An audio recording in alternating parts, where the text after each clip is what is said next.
ओम नमः शिवाय। तो आज हम जानने वाले हैं कि महादेव महादेव कहाँ पर रहते हैं। बहुत से लोग कहते हैं महादेव कैलाश में रहते हैं, बहुत से लोग कहते हैं महादेव काशी में रहते हैं, बहुत से लोग कहते हैं महादेव सर्वत्र रहते हैं, बहुत से लोग कहते हैं कंकर कंकर में शंकर है। तो महादेव असल में रहते कहाँ पर है, कहाँ पर रहते हैं महादेव? तो आइए जानते हैं। भगवान शिव के ऊर्जा एक है, लेकिन उनके भी तीन रूप हैं। उनके भी महादेव के भी तीन रूप है। महादेव के तीन रूप सर्व समर्थ है, सारी चीजें करने में समर्थ है, इस दुनिया को ऊर्जा प्रदान करने में समर्थ है। उनकी समर्थ का कोई हम बात ही नहीं बोल सकते, क्योंकि उनके तीन रूप है, सबसे शक्तिशाली है। तीन ही रूप है उनके। सबसे पहला रूप आता है उनका महादेव। महादेव देवों के देव महादेव सबसे पहला रूप है। दूसरा जो रूप है वो है रुद्र। रुद्र माने उनके ऐसे रूप है जो जब भी इस संसार में अधर्म बढ़ता है, पाप बढ़ता है, तो रुद्र आते हैं। उसके बाद आता है सदाशिव, जो सर्वत्र रहते हैं। हम जिनको कहते हैं ना कंकर कंकर में शंकर, वही है सदाशिव। और जो रुद्र है ना, हम जिनकी पूजा करते हैं एकदम पावरफुल स्थानों पर, जैसे भैरव बाबा के पास गए, जैसे महाकाल रुद्र। और जो महादेव है जो काशी विश्वनाथ में विराजमान है, महादेव। इसलिए कहा जाता है कि महादेव काशी में है, और रुद्र जो होते हैं वो कैलाश में निवास करते हैं। और जो सदाशिव है वो सर्वत्र, मतलब आप कोई भी मंदिर में जाओ वहां पर आपको महादेव मिलेंगे, क्यों? सदाशिव मिलेंगे।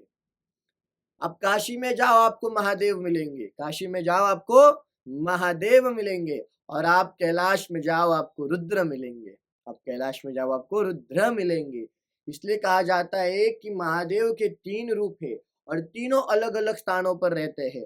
क्योंकि जब अधर्म बढ़ता है, जब अधर्म बढ़ता है, और जब इस पृथ्वी पर पाप बढ़ता है, इस पृथ्वी पर अन्याय बढ़ता है, अच्छे लोगों को अन्याय होता है, धर्म की हानि होती है, गो हत्याएं की जाती है, जिस समय नेचर को, निसर्ग को नष्ट किया जाता है, पेड़ पशु पक्षियों को काटा जाता है, मारा जाता है, पशु पक्षियों पर अन्याय होता है, उस समय रुद्र आते हैं। किसी ना किसी रुद्र रूप में आते हैं। कभी रुद्र प्रलय बनकर आते, कभी रुद्र तूफान बनकर आते। जब वो प्रलय बनकर आते तो पानी से समस्त लोगों को नष्ट कर देते, क्षण भर में समस्त लोगों को नष्ट कर देते हैं। और जब वो तूफान बनकर आते तो समस्त लोगों को एक क्षण भर में ही हवा के वेग से उड़ा ले जाते हैं, वो रुद्र कहलाते हैं। और जब इस संसार में मनुष्य भक्ति भाव से शिव की पूजा करते हैं, शिव की आराधना करते हैं, शिव का नाम जप करते हैं, तब कौन आता है? तब आता है महादेव। जब कोई बहुत तपस्या करता है, जब कोई बहुत साधना करता है, तो उनकी साधना को फल देने आते हैं महादेव। उनकी साधना को फल देने कौन आता है? महादेव फल देने आते हैं उनकी साधना को। और जब मनुष्य पूरा शिवमय हो जाता है, जब मनुष्य कर्मकांड से मुक्त हो जाता है, जब मनुष्य साधना ध्यान से भी ऊपर चला जाता है, तब मनुष्य को सदाशिव मिल जाते हैं। क्योंकि उस समय एक मनुष्य, एक शरीर खुद के अंदर शिवमय होने का अनुभव करता है, खुद के अंदर शिव का अनुभव करता है, तब उसको कहा जाता है चिदानंद रूपम शिवोहम शिवोहम। इसलिए कहते हैं कि आप महादेव की ऊर्जा में कभी भी कंफ्यूज मत होना, कभी भी आप उनमें भेद मत करना। मात्र ये बात समझना कि आपके ऊपर परेशानी जब आती है, जब आपको कोई परेशान करता है, जब आपको कोई तकलीफ होती है, आपकी जब मृत्यु निकट होती है, तो आप जाते हो रुद्र के पास। क्योंकि रुद्र मतलब कौन होते हैं? महाकाल रुद्र होते हैं। महाकाल मतलब समय का भी समय, समय की भी मृत्यु, मृत्यु की भी मृत्यु महाकाल होते हैं, मृत्यु की भी मृत्यु महाकाल होते हैं। ये बात आप लोग याद रखिए। इसलिए कहा जाता है कि कोई भी समस्या आपके ऊपर आती है तो आप रुद्र की पूजा करना आरंभ करो, रुद्र की पूजा करना आरंभ करो। जब आपके लाइफ में सब कुछ ठीक चल रहा हो, सब चीजें बराबर चल रही हो, सब बराबर चल रहा हो, उस समय आपको महादेव की पूजा करनी है। महादेव की पूजा जो काशी में रहते हैं, मतलब आप घर में ही पूजा करो, लेकिन शिव की पूजा करो, महादेव की भोली पूजा करो। जब आपका सब कुछ ठीक चल रहा है फिर भी आपको शिव की पूजा करनी है, फिर आपको भगवान जो आपके पास है उससे अनेकों सुख आपको भगवान प्रदान करेंगे, भगवान महादेव।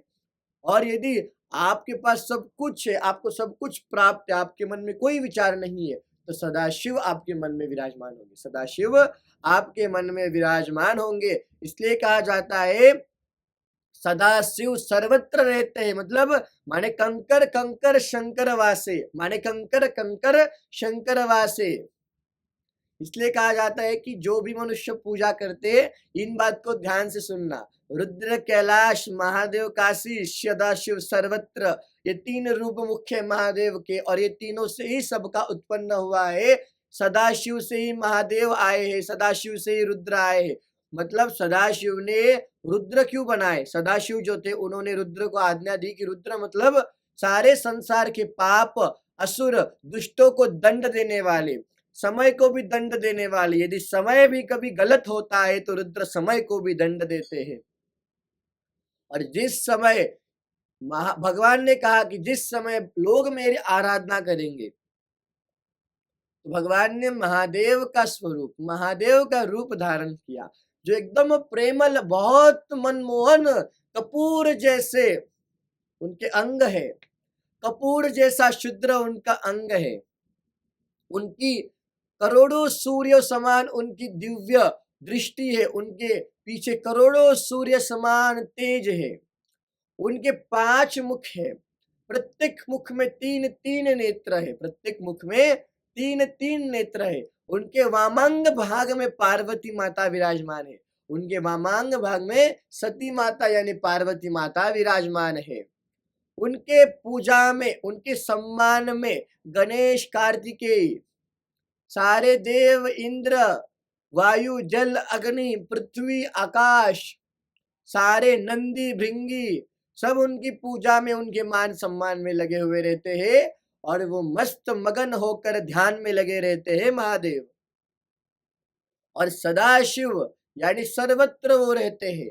आप इतना पत्थर का कोई भी पत्थर ले लोगे, उसकी पूजा आरंभ करना शुरू कर दोगे, उसके अंदर भी ऊर्जा निर्माण हो जाएगी इस महादेव के समान, उसके अंदर भी शिव आके बस जाएगी। क्योंकि शिव को मात्र भाव चाहिए, शिव को मात्र स्थान नहीं चाहिए, भाव चाहिए। महादेव भाव से चले आते, स्थान से नहीं। महादेव भाव से चले आते, कर्म से नहीं आते हैं। इस दुनिया में इतने बड़े बड़े लोग हैं, तो भगवान उनको प्राप्त होते हैं? नहीं। जो साधु लोग हैं, जिनके पास कुछ नहीं है, कुछ नहीं है, मात्र भाव है शिव के प्रति, तो उनको भगवान महादेव मिल जाते हैं, तो उनको शिव प्राप्त हो जाते हैं, तो उनको कहीं जाने की आवश्यकता नहीं होती है, वो एक जगह पर बैठकर भगवान को समक्ष प्रकट कर लेते हैं। इसलिए कहा जाता है कि महादेव की पूजा साधु लोग जो है वो करते हैं, महादेव की पूजा साधु लोग करते हैं, और उनको भगवान प्राप्त भी हो जाते हैं, इसलिए उनको महादेव कहा जाता है। और सदाशिव की पूजा सब लोग करते हैं। सदाशिव माने कौन? इस संसार में सबसे पहले जो आए थे, इस संसार में जो ऊर्जा सबसे पहले, इन संसार को जिसने बनाया है वो सदाशिव है, वो सदाशिव है। ये बात आप लोग याद रखना। और कभी भी आप पूजा करने जाओ तो ये बात हमेशा याद रखना, रुद्र, महादेव और सदाशिव, महादेव के यही 3 रूप है। इन तीनों से ही सब संपूर्ण ब्रह्मांड बना है, और संपूर्ण ब्रह्मांड नष्ट होने के पश्चात इन तीनों में ही आकर मिलता है। ये बात आप लोगों को याद रखनी है कि इन तीनों में ही आके समस्त ब्रह्मांड इसमें व्याप्त हो जाता है। और अगली बात, जितने भी लोग हैं, जितने भी महादेव की पूजा करते कलयुग में, महादेव की पूजा कलयुग में करना आप आरंभ करो, क्योंकि शिव की पूजा ही एक ऐसा स्तोत्र है जो कलयुग में आपको बड़े से बड़े मुश्किल से, बड़े से बड़े मुसीबत से बचा सकता है। अन्य कोई वस्तु नहीं, अन्य कोई स्तोत्र नहीं है आपको कलयुग में बचने का। माया पूरी तरह से घेर लेंगी, बाद में अटक जाओगे। माया जब मनुष्य को घेर लेती है तो मनुष्य अटक जाता है, और जब मनुष्य अटक जाता है तो मनुष्य माया के इसमें आकर, प्रभाव में आकर भगवान से दूर हो जाता है। क्योंकि भगवान क्या करता है? भगवान ये देखता है जब आपके पास सब कुछ है, उसके पश्चात भी आप माया को चुनते हो या शिव को चुनते हो, आप माया को चुनते हो या भगवत मार्ग को चुनते हो। भगवान ये अवश्य जो भक्ति करता है भाव से, भगवान सबके साथ ये परीक्षा अवश्य लेते हैं। भगवान देखते हैं कि तू माया को चुनता है या किसको चुनता है, तू भगवत को चुनता है या माया को चुनता है। यदि आपने भगवत को चुन लिया तो आपका बेड़ा पार है, और माया को चुन लिया तो आप फंसे रहोगे जब तक माया आपको घुमाती रहेगी। माया क्या करेगी, आपको आज बहुत पैसा देगी, अधर्म करने पर मजबूर कर देगी, बहुत पैसा देगी, सब कुछ देगी, लेकिन अंत समय में माया आपको जैसे एक दुश्मन किसी को नदी में बहने से छोड़ देता है, एक दुश्मन किसी को नदी में बहने के लिए छोड़ देता है, उसी तरह माया आपको बाद में इस माया के समंदर में छोड़ देगी, और आप धीरे धीरे डूबते डूबते डूबते डूबते मृत्यु को प्राप्त हो जाओगी। मृत्यु को जो प्राप्त होगी, वो जो तकलीफ रहेगी ना, वही यदि भगवत मार्ग में, वही शिव मार्ग में रहोगे ना, वो तकलीफ नहीं होगी। बस आप आंख बंद कर लोगे, शिव मार्ग में रहोगे तो ओम नमो नारायण, ओम नमो नारायण, मतलब ओम नमो नारायण, मतलब आपकी आत्मा की स्टेज है, ओम नमो नारायण, मतलब ओम नमो नारायण हो जाता है जब भगवत मार्ग में होते हो, भगवत प्राप्ति में होते हो। बिल्कुल तकलीफ नहीं होती है, शून्य जितनी भी तकलीफ नहीं होती है आपको। अन्यथा 8 लाख बिच्छू काटते उतनी तकलीफ होती है मृत्यु के वक्त, एक क्षण भर में आप सोच नहीं सकते उतनी तकलीफ होती है। और कलयुग में तो आयु भी कम हो गई है, जिनको बहुत जीना है उनको भी शिव की पूजा करनी पड़ेगी। शिव की पूजा में जितनी भी लोगों की आयु कम है, महादेव उनको आयु प्रदान करते हैं, महादेव उनको आयु प्रदान करते हैं। जो महादेव का नित्य नियम से पूजा जप करता है, आराधना करता है, उसको महादेव बहुत लंबी आयु प्रदान करते हैं, क्योंकि महादेव की ऐसे भगवान है जो आयु प्रदान कर सकते हैं। महादेव के अलावा कोई अन्य आयु प्रदान नहीं कर सकता है, और अकाल मृत्यु भी कोई टाल नहीं सकता है। एकमात्र महादेव है जो अकाल मृत्यु को भी टाल सकते हैं। जिस समय ऋषि मार्कंडेय की मृत्यु मात्र 10 साल की आयु थी, 10 साल की आयु के बाद उनकी मृत्यु होने वाली थी, तो उनके पिता ने कहा कि तुम महादेव की पूजा करो। पिता ने क्या कहा कि जाओ महादेव की पूजा करो। तो उन्होंने एक शिवलिंग का निर्माण किया, और वहीं पर उन्होंने तपस्या शुरू की। उन्होंने किस मंत्र का उत्पन्न किया, उन्होंने किया महामृत्युंजय मंत्र, महामृत्युंजय मंत्र।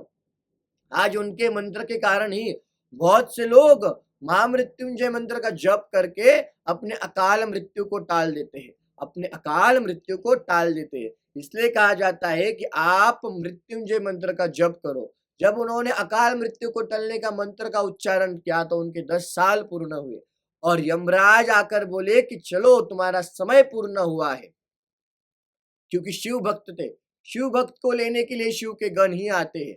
और उस समय यमराज ने बोला कि चलो, और उस समय वो अपनी साधना में थे। उन्होंने क्या किया कि शिवलिंग को जाके पकड़ लिया और मृत्युंजय मंत्र का वापस जप करने लगे। यमराज ने पाश घुमाया तो वो पाश सीधा शिवलिंग से होकर मार्कंडेय ऋषि को, मार्कंडेय को बांध लिया। लेकिन वो यमराज की गलती क्या थी कि वो रुक सकते थे पूजा होने तक, लेकिन उन्होंने अहंकार वश में आकर कि मैं यम हूं, मुझसे आगे कोई नहीं, मृत्यु से आगे कोई नहीं। उस समय महादेव शिवलिंग से आए और यमराज के ऊपर त्रिशूल दिखाकर बोले कि आज के पश्चात संसार में जो भी महामृत्युंजय मंत्र का जप करेगा उसकी अकाल मृत्यु नहीं होगी। यदि ऐसा हुआ तो यमराज का खेल खत्म, यानी यमराज का जितना आयु था, यमराज को भी दंड दे सकते हैं, क्योंकि यमराज को यम की पदवी भी शिव ने दी है। यमराज को यम की पदवी शिव ने दी है। कुबेर को धन का अधिपति भी शिव ने बनाया है। एक दानव को, रावण को लंका भी शिव ने प्रदान की है। सोचो, भगवान महादेव ने इतने लोगों को इतनी चीजें प्रदान की है, तो तुमको तो ये संसार की छोटी मोटी गाड़ी घोड़ा बंगला सुंदर स्त्री वो क्या भगवान दे नहीं सकते? भगवान इजीली दे सकते, लेकिन भगवान थोड़ी परीक्षा लेते हैं। परीक्षा में उत्तीर्ण हो जाओ और जो चाहिए वो प्राप्त कर लो। लेकिन महादेव के ऊपर जो विश्वास रखोगे ना, भगवान कभी तोड़ते नहीं है, चाहे कुछ भी हो जाए। महादेव के ऊपर रखा हुआ विश्वास आपको कहां से कहां ले जाएगा, ये आप लोग देखना। और शिव के ऊपर विश्वास करना, शिव के ऊपर विश्वास करना। कृपया करके मुझे बताओ ये वीडियो आपको कैसा लगा, और किसी को भी कोई भी और वीडियो के बारे में जानना है अगला, तो कमेंट अवश्य करें। सबका भला हो, सबका कल्याण हो। सबको हर हर महादेव।